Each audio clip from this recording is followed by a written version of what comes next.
Hello guys, this is Abhishek Panjani. Welcome to my YouTube channel. So in this video, we are going to discuss about resume worthy projects. So many of us are usually confused about whether to add a project to a resume or not, or what kind of project is a value addition to a resume, and what kind of project we must avoid to add in a resume. So there are certain questions that we must ask about our project before we add it to a resume. I have given many coding interviews and tech interviews that are completely based on projects. So I have a little bit of idea about what kind of project is actually suitable for a resume. So before you add any project in your resume, do watch my video.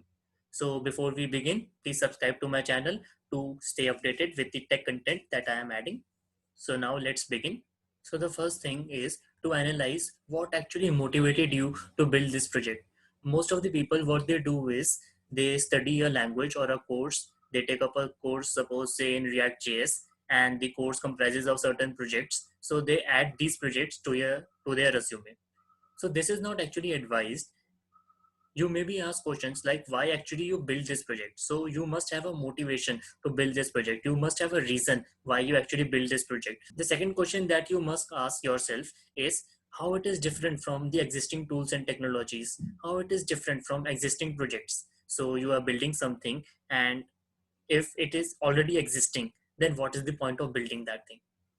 So you must try to optimize things. You must try to think out of the box when you are trying to add a project to your resume. The next thing is it worth 20 to 25 minutes discussion? So whenever you are adding a project to your resume, then your actual motive is to discuss about it in your interview. So you must be able to discuss about it for at least 20 to 25 minutes. The next thing is what all things you have actually implemented in the project by yourself. The project should not be completely based on the existing tools and technologies. It must have something that you have implemented on your own. So for example, you are working on object detection. So if the project comprises of making use of the inbuilt existing model that detects predetermined objects, then implementing that is not actually an implementation because it is already a pre-trained model. If you are able to provide some value addition to this, then only it is a resume worthy project. The next thing that you must know about your project is the limitations of the project. What are the cases where your project will actually fail? The next thing is the measurement of performance. So how will you actually analyze the performance of your project? So if there is any means by which you can analyze the performance of your project, then it is a value addition to your project. The last thing is that you must know each and everything about the project. You must know the working of each and every step. You can be asked to write the code, a part of code from the project in your interview. So now I will be telling you about the projects that I actually added to my resume and how I explained about these projects in my interview by taking into account these 7 things. So first I'm going to discuss about one of my basic projects. So this was the project which I used during my internships, and I have given many rounds of interviews based on this project. So the project is named as Advanced Notepad Tool. So the aim of the project is to provide a user interface which is exactly similar to Notepad, but it auto compresses the file by making use of Huffman encoding and LZW encoding when we actually save the file. So this was a very basic project which made use of Huffman encoding and LZW encoding, and it was implemented using C++ in the Qt framework. So let's discuss about each and every question that I have asked and how I explained these questions to the interviewer. So first step is the motivation of the project. So my motivation of doing this project is that I was working as a problem setter, and while making some of the test cases, I realized that the test case files are actually very huge. They actually range up to 130 MB. And one important observation was the test cases usually comprises of either all the numbers or all the lowercase characters. So the number of distinct characters that are used in a test case files are very limited. So in such a scenario, we can make use of Huffman encoding in order to perform significant compression of the file. So this is the thing that actually motivated me to work on this project. So how it is different from existing tools and projects. So we have the tool that can actually compress the file, and we have the notepad. So what makes my project different? So my project actually comprises of an integration between the two. So with the help of my project, we can make use of the notepad interface, and at the same time, without user explicitly compressing the file will be auto compressed whenever we save the file. So this is how my project will be able to integrate the things and will enhance the user experience. So the third thing is my project worth 20 to 25 minutes of discussion?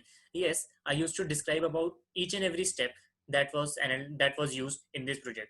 So I used to describe about the Huffman encoding, its working, how heaps are used in this, and about the LZW encoding, and how the sliding window technique is used in its implementation. So the next step is it self-implemented or it made use of a existing model?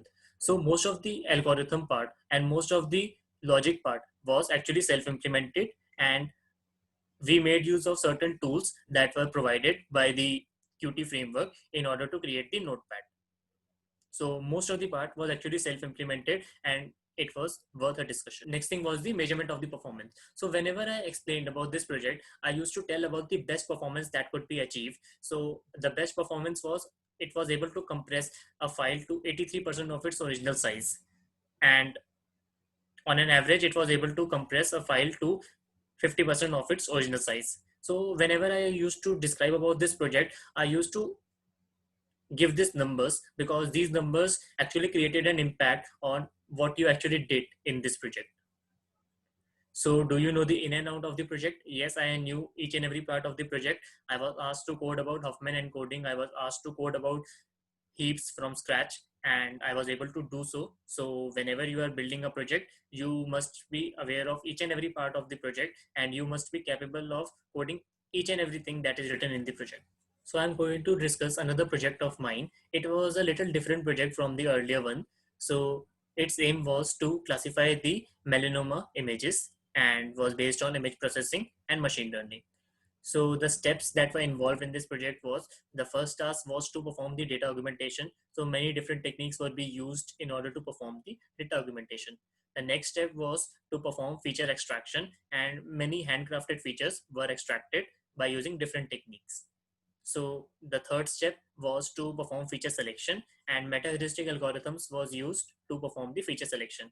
And the fourth task was to perform the classification, and many different classifiers were used in order to perform the classification. So when I was actually interviewed based on this project, so I knew each and every part of the project. So I knew about the techniques that were used for data augmentation. I knew the techniques that were used for feature extraction, feature selection, as well as the image classification. So this was the thing that I actually explained in my project. So I was questioned about why this classifier is used, or why this technique is used for feature extraction and why not some other technique. So these type of questions can be asked when you are in an interview. The third thing that I was asked was how actually you analyze the performance of the project, or what was the accuracy that you actually achieved, or what was the different parameters that you calculated in this project.